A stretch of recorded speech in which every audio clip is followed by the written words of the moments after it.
After ba nung The Clash mo, walang naging sumunod na mga Yun malaking nga po project? kasi marami pong mga, yun, nag-o-offer ng mga ganito, ganyan, tapos hindi natutuloy. Bakit? Laging ganun.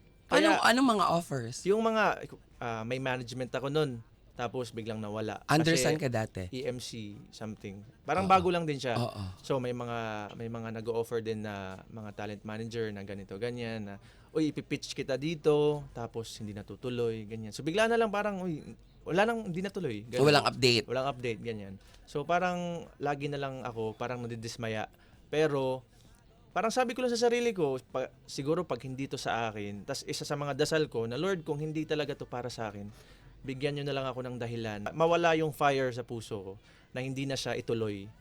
Kasi mahirap kasi pag passion mo yung kalaban eh. Parang ex lang na parang pabalik-balik. Totoo. Ano, mahirap talaga kalaban yung passion. Mahirap kalimutan. Mahirap kalimutan. Oh, 'di ba? Kasi parang feeling mo, ito yung alam kong gawin na dito ko sasaya and at the same time, dito ko na-express kung ano talaga yung nilalaman ng puso't isipan ko. Kahit walang perang pumapasok, kahit ano siya, kahit parang hindi naman ako yayaman dito eh. Pero pag passion talaga yung kalaban, yun talaga mahirap. Mhm. Kaya yun, nung nawala yun lahat, ayun, nag-TikTok content ako kasi wala namang, yun lang yung outlet na meron eh. Kasi lahat naman ng mga tao sa TikTok, pwedeng maging artista ka sa TikTok eh. Mm-mm. So parang, sige, dito na lang ako. Kailangan kong husaya na lang dito para magkaroon ako ng followers. Nagkaroon ka naman followers doon? Nagkaroon naman akong followers. Ng mga fans mo from Sa all over TikTok. the world, yes. Sa TikTok and sa Facebook. Oo. So, ayun po, sobrang pasasalamat ko dahil